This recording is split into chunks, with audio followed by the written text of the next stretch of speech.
इतना दर्द है ना, पढ़ाई का टेंशन है, करियर का टेंशन है, जॉब का टेंशन है, अपने लुक्स का टेंशन है कि मैं कैसे दिख रहा हूँ, रिलेशनशिप का टेंशन है, रिलेशनशिप के ना होने का टेंशन है, रिलेशनशिप के होने का है तो होने के भी टेंशन है, सोसाइटी का प्रेशर है, पेरेंट्स का प्रेशर है, अपने अंदर सेल्फ डाउट। और जब अपने दिल में इतना दर्द होता है ना, तो ये हम किसे बताएं? माँ बाप से तो ऐसे रिश्ते हो ही नहीं पाए शायद, या ये लगता है कि माँ बाप ने इतना ऑलरेडी हमारे लिए जीवन में किया है कि अब उन्हें हम और कितना परेशान करें। तो फिर जाते हैं हम अपनी ये सारी बातें लेके अपने जिगरी दोस्तों के पास, अपने ब्रदर फ्रॉम अनदर मदर के पास।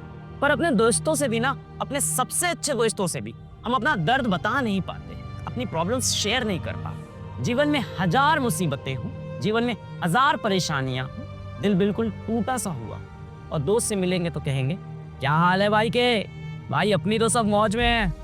क्या हुआ भाई, तू थोड़ा डाउन सा दिख रहा है? हाँ यार, वो कल रात को लाइट नहीं आ रही थी, ठीक से सो नहीं पाया, और पानी भी तो बहुत खराब है ना इस शहर का। तो दिल का दर्द होता है ना, वो अपने दोस्तों से भी हम नहीं बोल पाते, अपने दोस्तों के सामने हम रो भी नहीं पाते। कहते हैं कि लड़के रोते नहीं, झूठ है, लड़का रोता है। लड़का रोता है पर सिर्फ अकेले में रोता है। क्या करे, अगर वो माँ बाप के सामने रो दिया तो माँ बाप का तो जीवन पूरी तरह से दुख में चला जाएगा ना। उसे पता है उसके माँ बाप उसे रोते हुए नहीं देख सकते, वो जी नहीं पाएंगे। फिर ऑप्शन ही क्या है, लड़का अकेले में रोता है, अपना मुंह धोता है और फिर अपने चेहरे पे एक झूठी मुस्कान लेके चला जाता है दुनिया का सामना करने। और इसीलिए शायद कहा जाता है never trust a smiling man and also a crying woman. दिमाग की यही आदत होती है कि वो हमेशा चाहता है कि आपको नेगेटिविटी की तरफ खींच के लेके जाए। बोला जाता है mind is your best friend but your biggest enemy. इस दुनिया में आपका सबसे बड़ा दोस्त आपका दिमाग और आपका सबसे बड़ा शत्रु आपका दिमाग। ये जितनी भी चीज़ें हो रही हैं, जितनी भी चीज़ें आपको अफेक्ट कर रही हैं, आप देखोगे इसमें से 90% चीज़ें बाहरी हैं जिनका आपके ऊपर कोई डायरेक्ट असर नहीं पड़ रहा है। फॉर एग्जाम्पल, आप कहते हो कि आप बहुत परेशान हैं, आपको कोई व्यक्ति बहुत परेशान कर रहा है, तो ऐसा नहीं कि आके आपके बाल नोच रहा है वो, ऐसा भी नहीं कि आपको पकड़ के अपने साथ ले जा रहा है, ऐसा भी नहीं कि आपको मुंह पे आके से गालियां दे रहा, ऐसा कुछ भी नहीं हो रहा है। आप परेशान हो क्योंकि आपने खुद से उम्मीद लगा ली थी कोई व्यक्ति मेरे साथ जीवन भर रहेगा, वो रहने को तैयार नहीं। Most of the things which cause problem to you are internal not external. आप अपनी बड़ी से बड़ी, जैसे इस बच्चे ने भी बोला, मेरे 2 प्रॉब्लम इसने बताई, स्ट्रेस हो रहा है और एक्सटर्नल फैक्टर नहीं है इसमें कहीं, दोनों इंटरनल फैक्टर थे। Your mind is your biggest enemy. दिमाग को हमेशा लगता रहता है कि मैं इसको और कितना डिप्रेस कर दूं, इसे और क्या दुख की बात बता दूं। वो आपको हमेशा बांध के रखना चाहता है, आपको इमेजिन भी नहीं करने देता आप जीवन में क्या बड़ा कर सकते हो, सोचने भी देना चाहता है। ये एग्जाम निकाल लोगे तो ऐसा नहीं राजा बन जाओगे, ये एग्जाम नहीं निकालोगे तो भी ऐसा नहीं कि आप भिखारी बन जाओगे। दोनों से कुछ नहीं होने वाला।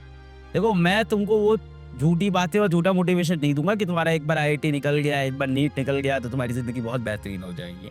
IIT का एवरेज पैकेज 15 लाख रुपए चल रहा है। अभी आपने देखा चंद्रयान 3, बड़ा मजा आया, हमने भी देखा, बड़ा इमोशनल मोमेंट, बड़ा खुशी हुई हम लोग को।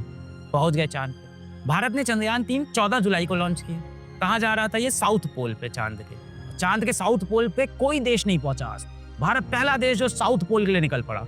कहानी में ट्विस्ट, 10 अगस्त को रशिया ने निकाल दिया लूनर 25। कहाँ के लिए? South pole. रशिया के पास पैसा ज्यादा था, भर दिया जेबा, ये ले भाई।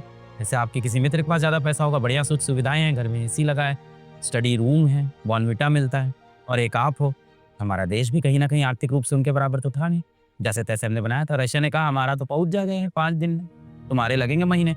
रशिया ने कहा पहले किसका पहुंचेगा? रशिया का। हम लोग से 4 दिन पहले पहुंचने वाले थे, वो क्रैश लैंडिंग हो गई, नहीं पहुंच पाए। हम क्यों पहुंचे? इसरो क्यों पहुंचा? रशिया क्यों नहीं पहुंचा? रशिया क्यों नहीं पहुंचा? किस चीज में हमसे कम होगा क्या वो? सोचो एक बार। USSR भाई, USSR दुनिया में राज है उसका, वो क्यों नहीं पहुंचा? जैसे भारत की स्पेस एजेंसी है इसरो, तो जिस तरह से भारत की स्पेस एजेंसी इसरो है, रशिया की स्पेस एजेंसी है रॉसकॉस्मॉस। तो रॉसकॉस्मॉस के चीफ से पूछा गया कि भाई इतना पैसा रुपया लगा है तुम्हारे ऊपर, और देखो भारतीयों को सस्ते में पहुंचा दिए, क्यों नहीं पहुंच पाए? तो उन्होंने बोला साहब 50 साल से आपने हमारा चांद का मिशन बंद कर रखा था। 60-61 में पहुंच गए थे वो लोग, तो रशिया वाले को। सबसे पहला इंसान जो अंतरिक्ष में गया वो रशिया का, USSR था। मतलब वो सबसे ताकतवर देश था। तो कोल्ड वॉर लड़ रहा था किससे? अमेरिका से लड़ता था वो कोल्ड वॉर। मैंने कहा सर 50 साल से आपने चांद पे हमें कोई मिशन नहीं करने दिया, 50 साल बाद आप नींद से जागते हो, बोलते हो चांद पे भेज दो। हमारी प्रैक्टिस टूट गई साहब, हमारी कंसिस्टेंसी टूट गई। भारत हमसे कम बजट में भी पहुंच गया, क्यों? क्योंकि चंद्रयान 3 आज जीता, क्योंकि उससे पहले चंद्रयान 2 सीख के आया था, उससे पहले चंद्रयान 1 घूम के आया था। हम निरंतर मेहनत कर रहे थे, निरंतर प्रयास कर रहे थे। वो 50 साल बाद नींद से जाके चलो चांद पे चलते, बहुत पैसा हमारे पास। धोखे में मत रहो सर। बैकलॉग कैसे करें? मेहनत करके करेंगे और कैसे करेंगे।